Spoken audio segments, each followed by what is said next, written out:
Good morning. I'm Marian LaSalle, and my special guest today, Cesar Rincon.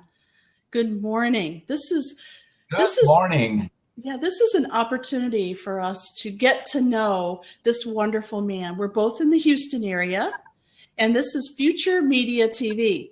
Our topic today is marketing ideas that work, and it is fabulous to have you here today. Welcome. Thank, thank you, Marianne. I'm super excited, and as I was mentioning, off air before we went live, this is my very first Blab. Super excited. I'm a Blab virgin, and I'm excited because as your program states, the future is here. And you've got to be in media, so this is exciting for me to be here. And thank you for the invitation. Absolutely. Now, one thing that everybody should know when they're talking about marketing ideas, okay, so this platform is not what is playing on our website. So no one knows it's Blab but you and me. Like, Okay. there is a social media aspect here on Blab, and they can come in and go. There's a room here, and you'll see them come in and go out, and there's replays right here on Blab. But Okay. on our websites, there's no mention of Blab. It's just another platform to have live interaction. Isn't that cool? Wow. That is fantastic. I love it. It is. It's fantastic.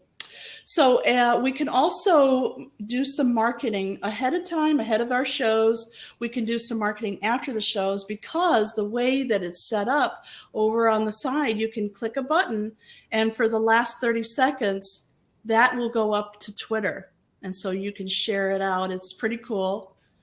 Okay. And of course, there's an embed code. And if you put a question, or someone in the audience has a question, and you do /Q space, and then you type in questions or comments, it will show up highlighted. Questions for Cesar.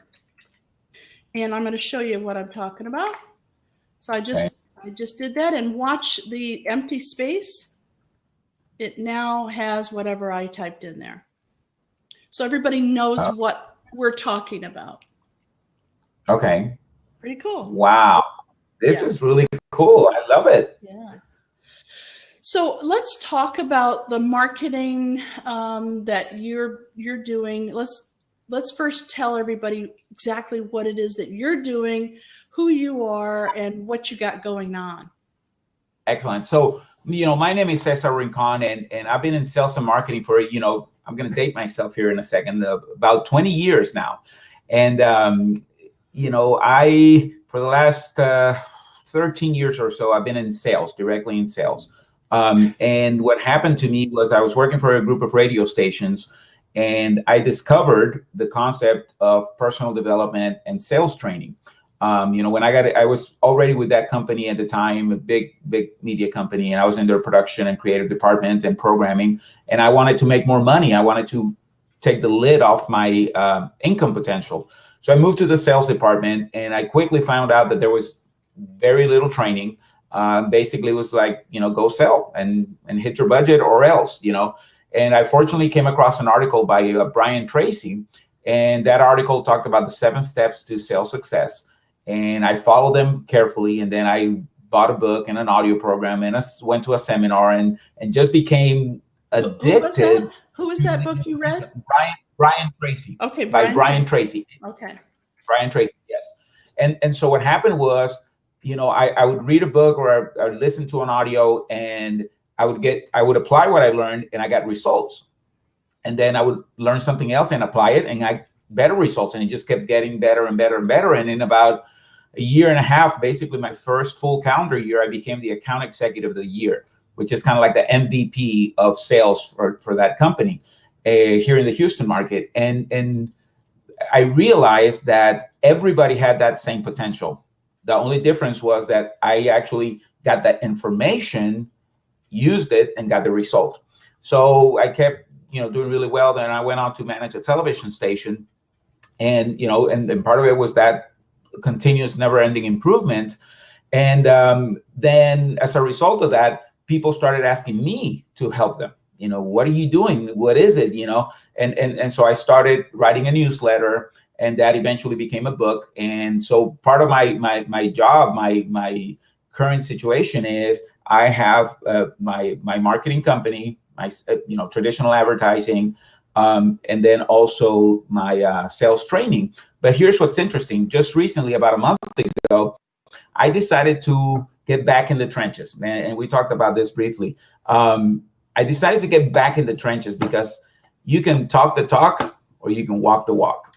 And, I've been teaching and training sales for several years now, but I haven't been doing it as much myself. I've been, talking about what I used to do. And for a while I was feeling like, when you go listen to, I don't know, let's say Cal Ripken Jr., right? And the famous baseball player, like, back 20 years ago, this is what I used to do, and this is what I used to do. And I said, you know what?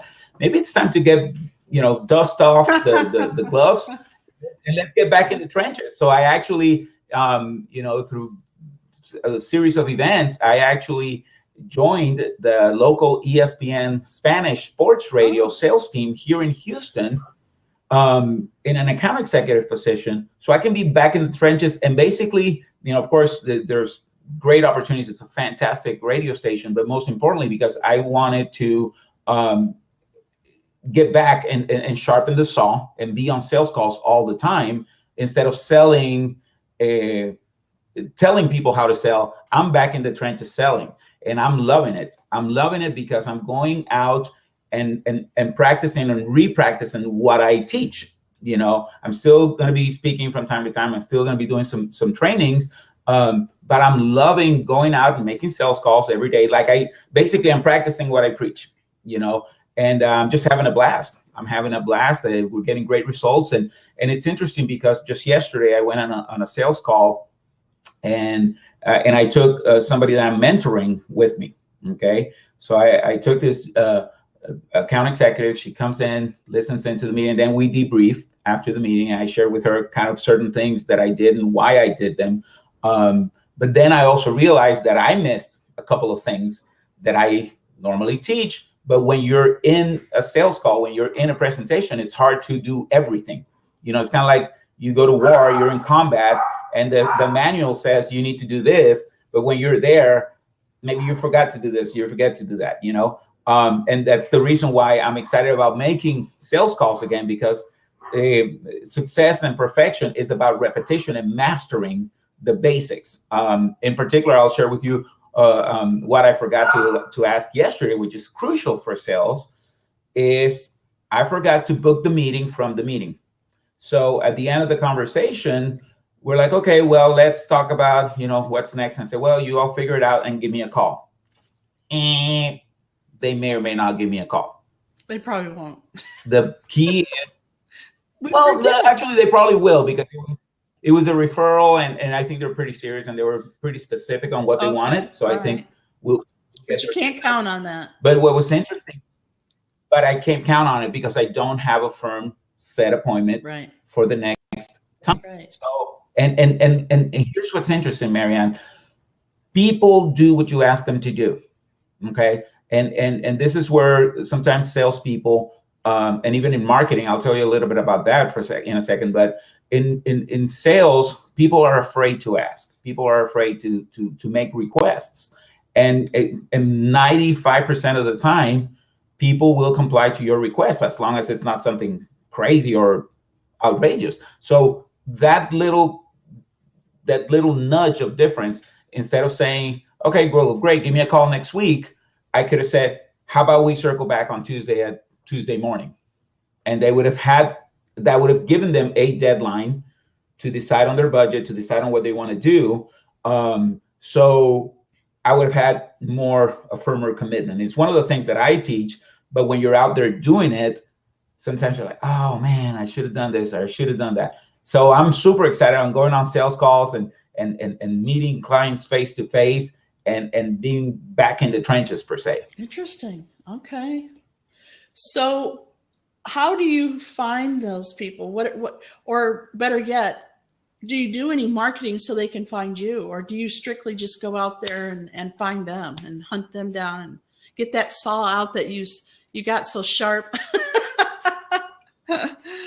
Well, so various different ways. Number one is in that particular medium, we are able to have what we call competitive reports. So we have tools, and every industry has certain access to tools. So we have competitive reports where we can pull up and see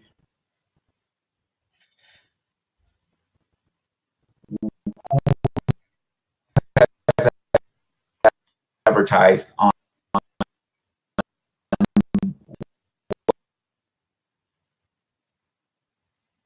how much money for a product that is for everybody. So you have to figure out, and yes, you can have a wide net, but not so wide that you become invisible. You want to have a target of who you're trying to reach.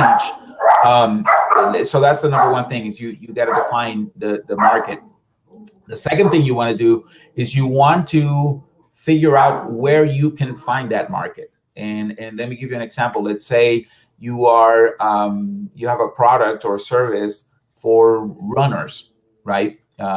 Maybe you have a cream that they use for marathons so they don't get irritated or something, right? Something that's running related. So first thing is, obviously, it's for runners, it's for athletes, but it's not for all athletes. It may be just specifically for runners. And then you want to find out where are they? Where do they hang out? And that could be in the physical world and also in the virtual world, right? There's online communities for runners. There's forums, groups, blogs, things like that runners follow, websites. And then physically, where do they hang out? Where can you reach them? Where can you find them? Whether it's magazines, which arguably are hold on a second, I'm gonna close the window for the dog so they don't bark. Hold on one second. Sorry about that. Sure. No. So I'm really glad that you mentioned that, because you talked about that early on. The magazines that are related to your industry that you're looking for, the market that you've decided on, that is a great way to find out where they are, where they're spending money, right? Right. Yes, absolutely. So yeah, and that's what I was going to get to is, magazines. There's running magazines, there's medical magazines, there's, and then also physically, where can you find them? So runners go to the park to run. Here in Houston, Texas, Memorial Park is it. You want to find runners? Go to Memorial Park. It's like shooting duck in a barrel. There is probably 5,000 to 10,000 runners a week at Memorial Park, maybe more. Okay. So, and then as far as what marketing vehicle, what marketing medium you want to use, then it starts to depend on what you're doing and what you're trying to accomplish with them. Maybe it's sampling, maybe it's just getting them to opt in to a website, to an online forum to get a free report, things like that. Maybe you just try to go out and sell whatever you're trying to sell. So that would be the basics. Define the target, and then where can you find them online and offline. So focus in on a defined market for the sales. Okay, so if you sell a lot of things to a lot of different people, you really need to focus in on one thing at a time, right? And find that market, focus in on it, then find it virtually as well as in person. Correct, yes. Okay, got it. Sounds good so far. Yeah. And then you just can market depending on that market, right? Depending on what it is that where they're hanging out. Correct, and it's going to depend, on each particular product or service that you're trying to sell, because sometimes you might be looking to sample a product. Like literally, I dropped off my kids from school this morning, and I went and I drove by a neighbor's house. I saw him outside. We chatted for a little bit, and they have a product that you have to sample. If you're going to buy that product, it's the kind of product that you want to sample. You want to see if you like it. It's an energy beverage per se, and so you have to try it. And if you try it, you like it. And that's why I pulled over. I said, "Hey, I want to buy some of your stuff." But you have to get it in their hands. It's very hard for people to say, "Hey, I'm going to order $100 box of this product and they've never even tried it. So in that particular case, their goal is to, how can we find people who need energy and put the product in their mouth, have them taste it, have them feel the effects, and then after that they become loyal customers. In that particular case, a print ad in a magazine may or may not get their attention, but if you're out at the park and you've got runners and they're thirsty, you give them a sample and they like it, they might say, hey, where can I get this stuff? So it's just going to depend on what you're offering.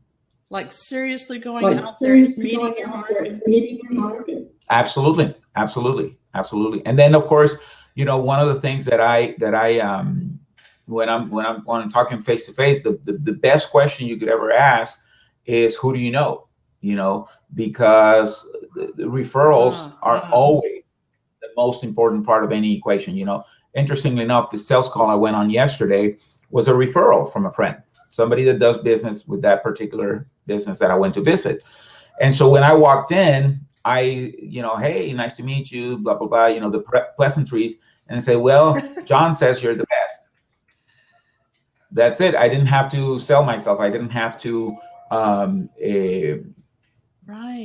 show my credentials or anything like that. Right. I already had that third-party endorsement. So one of the big mistakes that people make in marketing is, look, I'm in marketing, I'm in advertising. I make money when people place ads, and ads can be very, very effective. Okay. However, your most effective advertising is your existing or past customers.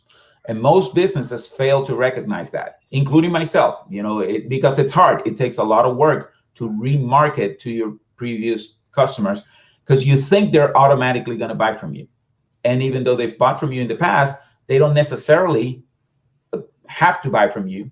So they're out there. They may come back, they may not. Okay, that's one thing. The second thing is asking those existing or past customers for referrals. Who do you know?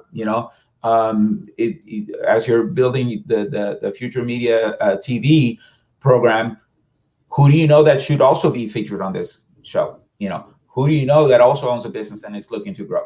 And 90% of the time, people will know somebody that's in a similar situation. So asking for referrals, whether it's on a one-on-one basis. Idea. Now, now that was worth the price of admission right there. I earned my keep today. That is so cool, because that puts the pressure. It takes the pressure off the person you're talking to by saying, well, who do you know? Now it could be them, right? But they would make the decision. They wouldn't. So you can explain what it is, and you can say, this drink is fantastic. It helps you, do whatever, run better, stay up later, get up earlier. And it takes the pressure off of like that sales. People don't like to be sold to. So if you were to describe this to somebody and say, who do you know who might want this? They might say, well, me, I would want that, right? I love that. You need to write that book. Who do you know? Who do you know? That's the name of the new book. There you go. You know what? I'm actually going to write that down. Hurry. I do have a plan to write a book this year, and I've got so many books in my head that I bet it's one of those things where you have so many ideas that you execute on none. Yes. So I'm gonna draw the book. Yeah. Who do you know? Because that's genius, really, and we all know that, but we don't think about it, and we don't act on it because we get busy and we forget. We need that book. We need you to write that as soon as possible. Oh, there's the title. That's great. Yeah, that's very powerful. I'm sorry. Go ahead. I hate this term, pick your brain, but I literally want to take what's in your head, that all the knowledge that you've gotten from sales and marketing, and just soak it all in, because you're a genius. Okay. And I think that more people need to know about you. Yes, you're very successful, and every business that you go into is glad to have you, but why aren't you doing this on your own for yourself? Well, it's interesting. I am doing it, and I have been doing it up until 3 weeks ago when I joined ESPN. The biggest challenge, and I hate using that word because, we become what we speak. Whatever is in our head becomes our reality. The reality is that there is a to get to the masses, and now there's a shortcut, per se, but still to get the word out to the masses, it takes time, and it takes a lot of time to start generating revenue. Okay, so it's one of those things that sometimes, and most people are, and here's an interesting thing, because I'm not the only one that goes through this. Most people have an urgency or a need for immediate gratification, and so a lot of times people don't pursue their big goals because it's just going to take 3, 5, 10 years to get there. So it's like, well, forget about it. I'll just do this, which I can get the result that I want quickly. Okay. So in my case, I've been building my CesarRincon.com brand over the last few years, and it kind of starts and stops. It's still marching, still moving along. This is part of it, right? So what you're saying is we can build a business alongside our job. If we have a job that is paying the bills and is sharpening our saw, as you could say, we can still build our business on the side. Absolutely. I believe that everybody should have their own business on the side. I think everybody, or not everybody, most people have something inside of them that the world needs to see, that the world needs to hear. Now, for some people, their idea might be a billion or multi-billion dollar idea like Facebook, but then for some people, it might just be, they might do crafts, and they should sell them to the world. They're really good at something, right? Right. So yes, I've always been a big supporter of having your own business, whether it's a traditional business, a small home-based business, even a network marketing business. Personally, I think network marketing is the best of the best, because anybody can go into a network marketing opportunity with a very small investment. I love watching business TV shows, and there's a show that I love called The Profit. And then just last week, or actually 2 days ago, Tillman Fertitta, one of Houston's billionaires who owns the Landry's Corporation, has a new show on CNBC called The $1 Billion Buyer. And, it's crazy. He interviews people who have a business, who want to put in their products into Landry's, which is a multi-billion dollar corporation that could literally just skyrocket their business. But sometimes it's just impossible for people to get into business.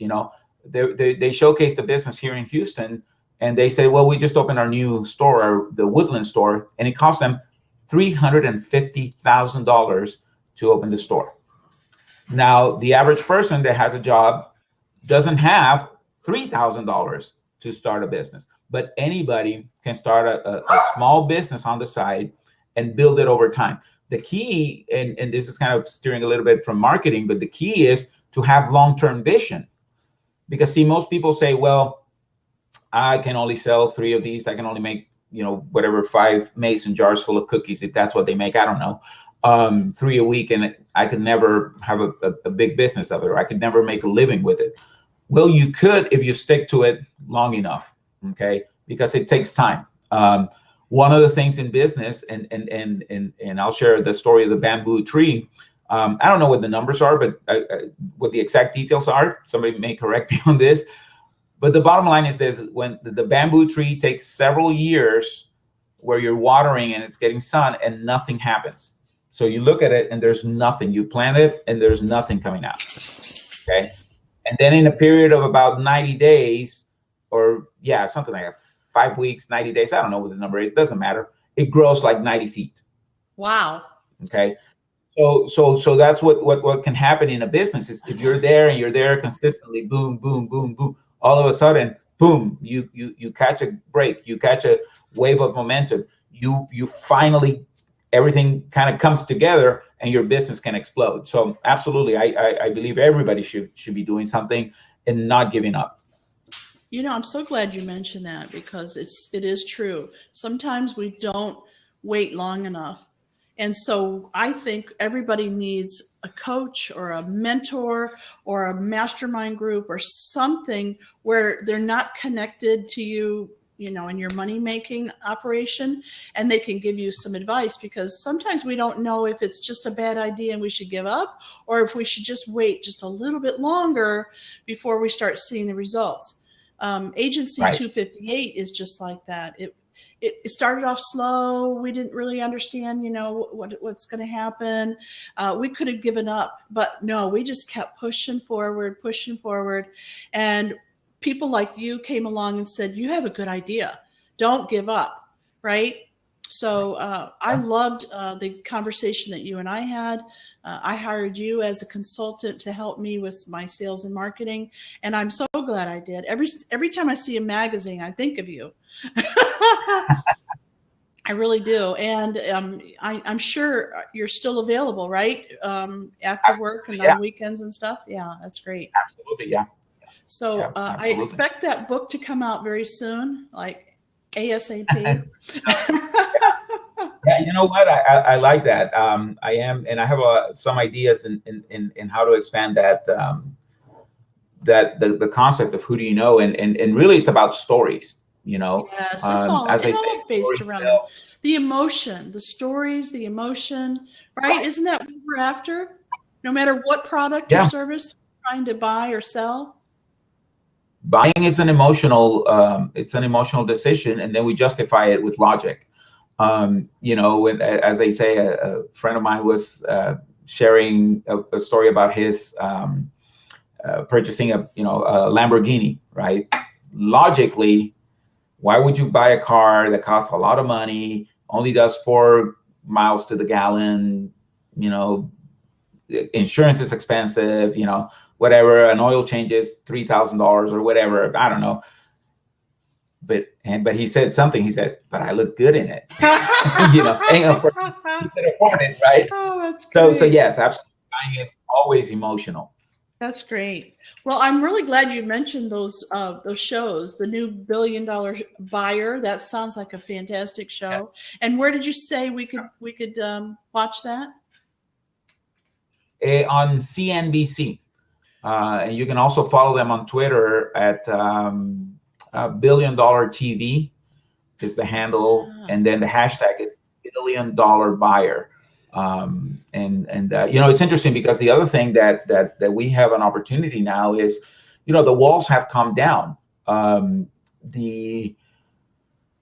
There's access to big decision makers, literally almost public access. You know, I'll share a story with you. One of my marketing clients about 1.5 years ago gave me a challenge, and they said, you know, they had a really bad Yelp review, and if anybody's ever dealt with Yelp, you know. Yeah, exactly. I saw your face. It's like, oh my God, it's terrible. It's like you're talking to the wall, right? Well, and I was starting to get frustrated. I had a local contact here. They say, oh, we can't do anything. You know, I was kind of going nowhere. And I said, you know what? I'm going to take matters into my own hands.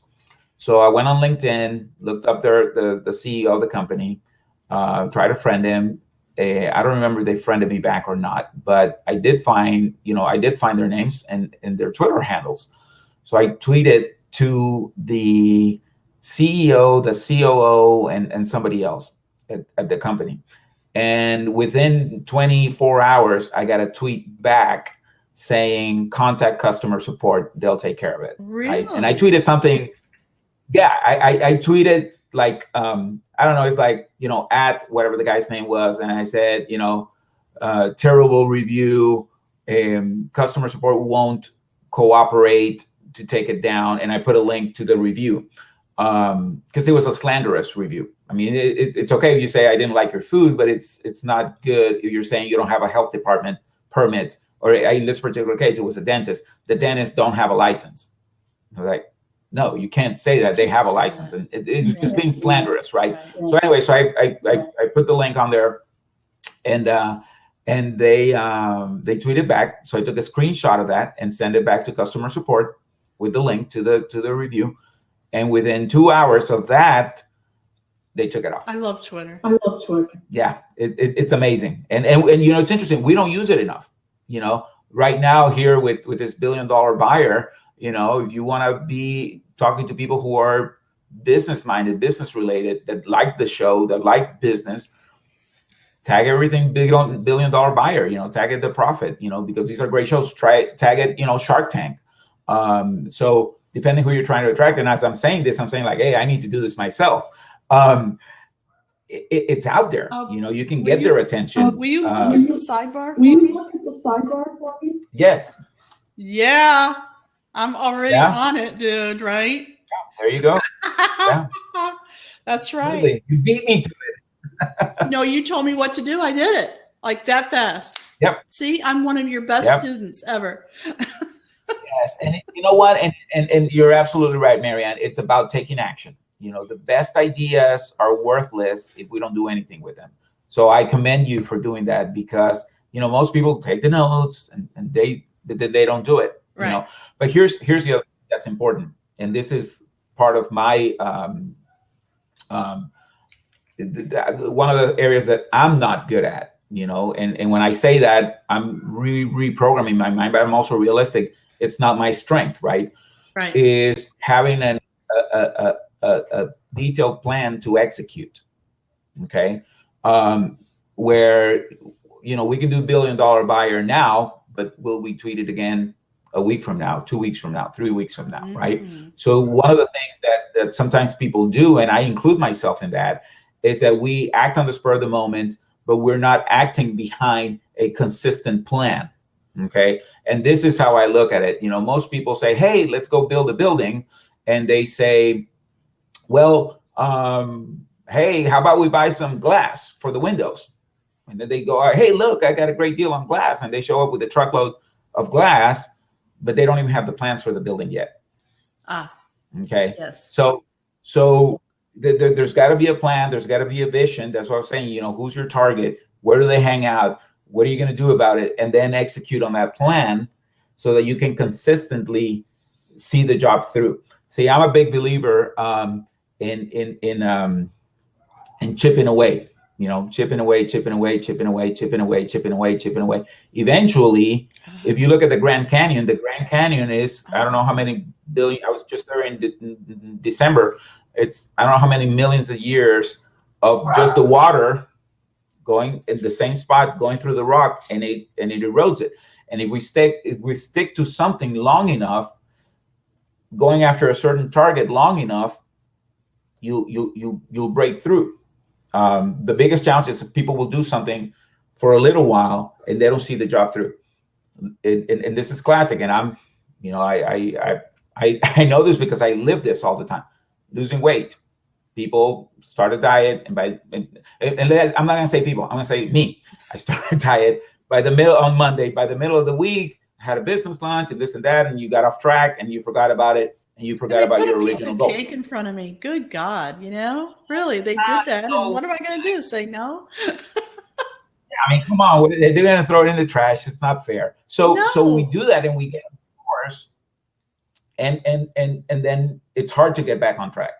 Yes, and the same thing with business, because what happens is there's two, it's of course it's well-known concept in business and in management, being proactive versus being reactive, and I think that the average person who's trying to market their business, most of the time they're being reactive as opposed to being proactive. Being proactive means, laying out your calendar for the year and saying, hey, this is what we're going to do. And this is, going back to the running example. Okay, so marathon, once the running season is January through April for Houston, Texas, right? January through April, and then August through December. Okay, what are the races that we're going to be at? Where do we go? Who do we find? How can we contact these people? And then see the job through, as opposed to, oh, look, there's a race today. Let's go out and sample over there. Now, you can do that, but the core should be to have that marketing plan, that marketing strategy, as opposed to being reactive and figuring out, yes. We don't have any races this week. Do you know anybody that has a race this weekend? Right. All right. Right. So and that's where a lot of people, going back to losing weight, the biggest secret per se to losing weight, and I've done this because in the past I've lost some weight with a coach and so forth, is to have a meal plan. Yes. Most people don't lose the weight is because they don't have a plan for it. They don't have the specific, okay, Monday I'm going to eat chicken, Tuesday I'm going to eat fish, and Wednesday I'm going to eat this. And it's easy to say, it's hard to execute on it. Right. And that's where we have to become super disciplined, and being targeted, to know exactly who we want to reach and go get them and stay the course. Excellent. Well, we've run out of time, and I'm going to have to say goodbye. But we'll have to have you back. Absolutely, anytime. Okay, good. Well, I'm Marian LaSalle, and this has been my fantastic guest, Cesar Rincon, and he is a sales and marketing guru, and I'm calling him that. I'm sure he doesn't say that, but I am. He's an author, a speaker, a marketer, an entrepreneur, and a fantastic salesman himself. So he's writing a book currently called Who Do You Know? And he's got a book out now. And let's see, it is called The 10 Secrets to Sales Success. And where can they get that? Yes. Where can they get a copy? You can get the book on Amazon. Okay. You can go to Amazon.com and you can get the Kindle edition. Okay.